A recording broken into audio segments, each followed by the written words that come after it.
De abril de 2007 a março de 2017, portanto, nos últimos 10 anos, mais de 5.000 pessoas foram mortas por policiais militares no estado de São Paulo. Um levantamento exclusivo da Globo News, baseado em dados da Secretaria de Segurança Pública, mostra que só no primeiro trimestre desse ano foram registradas 160 mortes, enquanto no mesmo período de 2007 foram 69. Vamos falar sobre esse assunto agora com o nosso repórter Vitor Ferreira, aqui em São Paulo, que tem todos os detalhes desse levantamento. E já adianto aqui a informação, Vitor, bom dia para você, que esses casos de violência são denunciados à ouvidoria da polícia. E até tem um projeto de lei envolvendo a escolha do ouvidor e que vem gerando bastante polêmica. Explica melhor para a gente. Exatamente, Aline. Bom dia para você, bom dia, Raquel, bom dia a todos. Esse projeto de lei, Aline, passou já por todas as comissões da Assembleia Legislativa do Estado de São Paulo. Ele é de autoria do deputado estadual Coronel Camilo, que foi comandante-geral da Polícia Militar e está pronto para ser votado agora. Ele depende apenas de o presidente da Assembleia, o deputado Cauê Macris, colocar esse projeto em votação. Se ele for aprovado, ele vai mudar a maneira como é escolhido o ouvidor de polícia do Estado de São Paulo. Eu fiz uma reportagem sobre este assunto e a gente se debruçou também sobre os dados da Secretaria de Segurança Pública a respeito de mortes praticadas por policiais militares durante o serviço. E aí é esse número que você disse, são mais de 5.000 mortos nos últimos 10 anos por policiais militares durante o serviço. É uma reportagem que eu fiz junto com os repórteres cinematográficos Luiz Paz e Val Paz. Vamos assistir. Foto do Douglas. Douglas, 27 de outubro de 2013. Por que o senhor atirou em mim? É aqui que mora a Rossana. O filho de Rossana foi morto com um tiro no peito durante uma abordagem policial. Licença. Eu não tiro a camiseta do Dudu. É como se trazesse ele juntinho de mim o tempo todo, sabe? Deixa eu mostrar pra vocês. Ah, olha a foto dele aqui. É uma maneira de estar buscando justiça, uma maneira dele estar juntinho comigo, uma maneira dele estar passeando comigo o tempo todo. Na época, Douglas tinha 17 anos, trabalhava numa lanchonete e estudava à noite. Foi um tiro fatal que dividiu o coração do meu filho em dois. O médico chamou a minha irmã. Ele quis falar comigo, mas eu não quis falar com o médico na hora. E ele falou, olha, por mais que você levasse para fora do Brasil, não ia ter jeito. Porque o tiro ele foi certeiro e dividiu o coração do teu filho em dois. O policial militar que atirou em Douglas alegou que o disparo foi acidental. Se tivesse sido um disparo acidental, teria pegado num braço, numa perna de raspão, mas direto no peito. Um levantamento feito pela Globo News, com base em números da Secretaria de Segurança Pública de São Paulo, revela que policiais militares, durante o serviço, mataram mais de 5.000 pessoas nos últimos 10 anos. Douglas, que morreu com um tiro no peito, faz parte de uma estatística que só aumenta.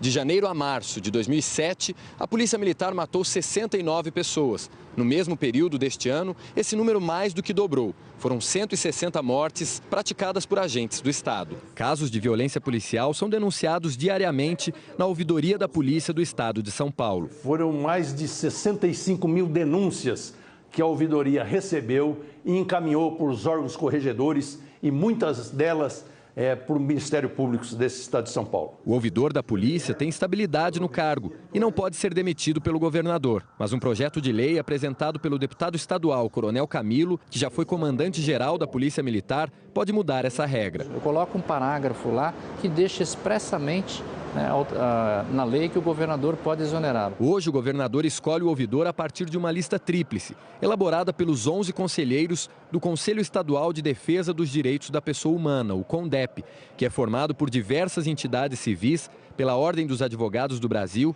e pelos poderes executivo, legislativo e judiciário. No projeto de lei do deputado Coronel Camilo, o governador escolheria o ouvidor numa lista tríplice elaborada por uma única pessoa, o secretário estadual de Justiça, que também é subordinado ao chefe do executivo estadual. A ideia de mudar a forma de escolha do ouvidor é porque frequentemente o ouvidor que está sendo escolhido não tem cumprido a sua função.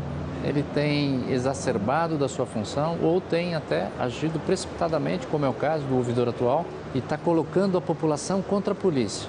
Para o atual ouvidor de polícia, Júlio Neves, se o projeto for aprovado pela Assembleia Legislativa, a ouvidoria vai perder a independência que tem hoje. Se o projeto passar, perde essa independência e a estabilidade que tem o ouvidor. Perdendo a estabilidade, ele perde totalmente a autonomia. E teríamos aqui, em seguida, um engavetador das denúncias que vem cair aqui na ouvidoria. No caso de Douglas, morto com um tiro no peito, a Justiça Militar absolveu o policial alegando falta de provas. Quase 4 anos depois da morte do filho, a costureira Rossana ainda pede justiça com a única arma que tem: a máquina de costura e as camisetas que faz com a foto de Douglas. Na época que aconteceu isso com meu filho, eu falei, a única culpa do meu filho é ter nascido pobre e morar num bairro pobre.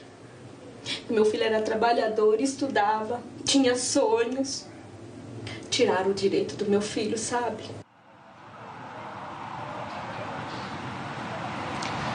Bom, nós procuramos a Secretaria de Segurança Pública, a Aline e Raquel, e eles disseram que a PM busca constantemente reduzir as taxas de homicídio e de letalidade policial. A Polícia Militar informou também que desde 2015 adota medidas para dar mais eficácia na investigação aí de mortes que acontecem em decorrência de operações policiais.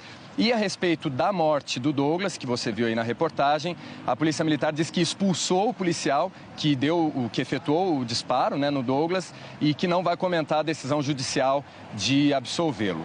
Sobre esse assunto eu vou conversar agora com Rafael Alcadipani, que é do Fórum Brasileiro de Segurança Pública. Bom dia, Rafael. Bom dia. Bom, temos 2 assuntos para a gente tratar aqui. O primeiro é o projeto de lei do deputado estadual Coronel Camilo, que muda a forma de escolha aí do ouvidor de polícia. Na prática, se esse projeto for aprovado, o que significa isso do ponto de vista da segurança pública? Olha, isso é um equívoco gigantesco, é uma clara tentativa de intimidar a ouvidoria de polícia no estado de São Paulo. O Coronel Camilo tem agido nesse sentido de tentar intimidar a ação da ouvidoria de polícia, e isso é mais um exemplo. A Polícia Militar, ela precisa ter a confiança da população pelas suas ações, não por aquilo que o ouvidor fala ou deixa de falar. A gente vê com os dados que são mostrados agora nessa matéria, são dados realmente alarmantes, que mostram um equívoco brutal da política de segurança pública. O cidadão em casa não se sente mais seguro, se sente menos seguro.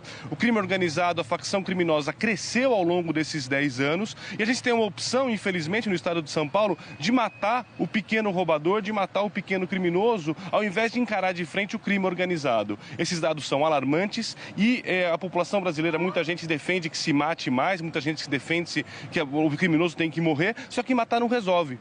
Se matar resolvesse, o Brasil era o país mais seguro do mundo. A gente mostra um caso na reportagem do Douglas e a Polícia Militar informa que este policial foi expulso da corporação, depois que aconteceu esse caso da morte do Douglas. Expulsar o policial que mata, adianta apenas expulsá-lo? Olha, mais uma vez a gente vai continuar enxugando o gelo. A Polícia Militar, ela presta muitos bons serviços à população brasileira, no Brasil todo. Ela presta um ótimo serviço à população de São Paulo, em muitas circunstâncias, mas ela tem um problema grave de cultura organizacional. Na cultura organizacional da Polícia Militar é autorizado matar, informalmente autorizado matar. Por mais que os comandos tentem mudar isso, e o atual comando tenta fazer alterações nesse sentido, ela precisa mudar fortemente a sua cultura organizacional, porque ela acredita que matando o criminoso vai resolver o problema, e não é o que tem acontecido, infelizmente. A solução, então, tem que vir lá de trás, da formação do PM. A solução tem que vir de você não aceitar esse tipo de comportamento. A sociedade não pode ficar cobrando que a polícia mate, que a sociedade cobre muito que a polícia mate. A nossa sociedade também tem autorizado que o governo do estado de São Paulo não invista na sua polícia judiciária, que é a polícia de inteligência, para você poder desbaratar essas quadrilhas, né? Então, assim, é uma solução complexa para um problema complexo. Agora, isso que nós estamos fazendo não dá certo.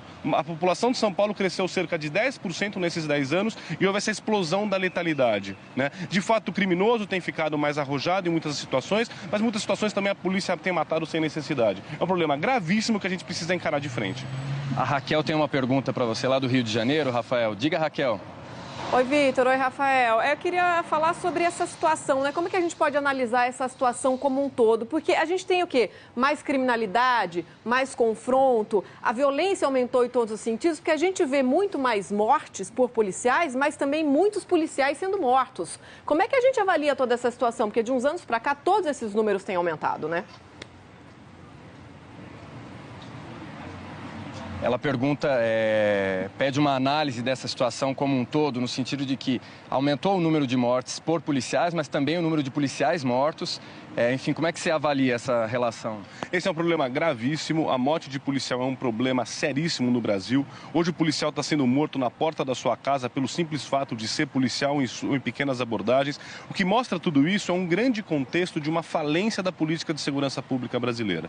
Nós temos um governo federal que não tem articulado nada nessa área. Nós temos governos estaduais que não têm feito nada efetivamente para tentar mudar essa situação. Veja o Rio de Janeiro, veja o que acontece em São Paulo, veja o que acontece no Rio Grande do Sul, o que acontece no Nordeste do Brasil. O que falta é uma articulação de política de segurança pública no Brasil. O Brasil é o país onde mais morre policial, é o país onde mais pessoas são mortas em decorrência de intervenção policial e é um dos países que tem o maior número de homicídios no mundo. Então, assim, nós falimos em termos de segurança pública, a gente precisa encarar esses problemas de uma única vez, tá certo? E tem um outro aspecto fundamental, a gente precisa investir nas nossas polícias, a gente precisa investir na formação, a gente precisa investir na remuneração. A gente vê, por exemplo, o caso da Polícia Civil em São Paulo e de outros estados que estão completamente à míngua. A Polícia Militar também enfrenta sérios problemas de estrutura, né? E o policial na ponta, ele acha que ele vai resolver, que ele vai ser o super-herói que matando vai resolver e não vai resolver. Então é um problema complexo. Temos uma outra pergunta da Aline agora. Vitor, falando de complexidade, de formação, né, a gente pensa na mudança cultural, né, que tem que se passar aí a segurança pública no país. Tem uma discussão muito antiga sobre desmilitarizar a polícia militar, ou seja, trazer um novo conceito de segurança pública para a polícia militar. Queria que o Rafael comentasse um pouco isso, que debate é esse, se de fato ele é relevante, como é que a gente pode começar a mudar isso na prática?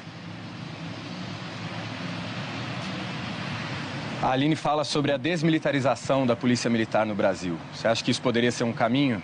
Eu não sei, eu acho que a gente não tem dados ainda para poder dizer que a desmilitarização é um caminho. Para mim, desmilitarização soa muito mais como uma panaceia que vai resolver todos os problemas, supostamente, do que como uma coisa efetiva. A gente pode desmilitarizar a polícia, ela continuar com a cultura atual, que é o que tem acontecido em outros países do mundo. Quando você desmilitariza, ela pode manter essa política e não mudar muito. O que a gente precisa é que os comandos das polícias, eles encarem esse problema de frente. Uma coisa é eu falar no curso de formação que não pode matar, só que depois eu parabenizo o sujeito que mata. Então eu preciso mudar essa cultura. Talvez a desmilitarização possa ser um caminho para o futuro, mas não é algo que vai resolver nesse momento. A gente precisa ter uma política de segurança pública que pare de falar grosso com o pequeno roubador e fale fino com o crime organizado. Nós precisamos começar a enfrentar o crime organizado, que é uma coisa que não se faz em São Paulo e não se faz em outros lugares. Mas não enfrentar colocando gente na rua com fuzil para dar tiro, é com inteligência, sufocando essas facções criminosas. E isso não tem acontecido, infelizmente.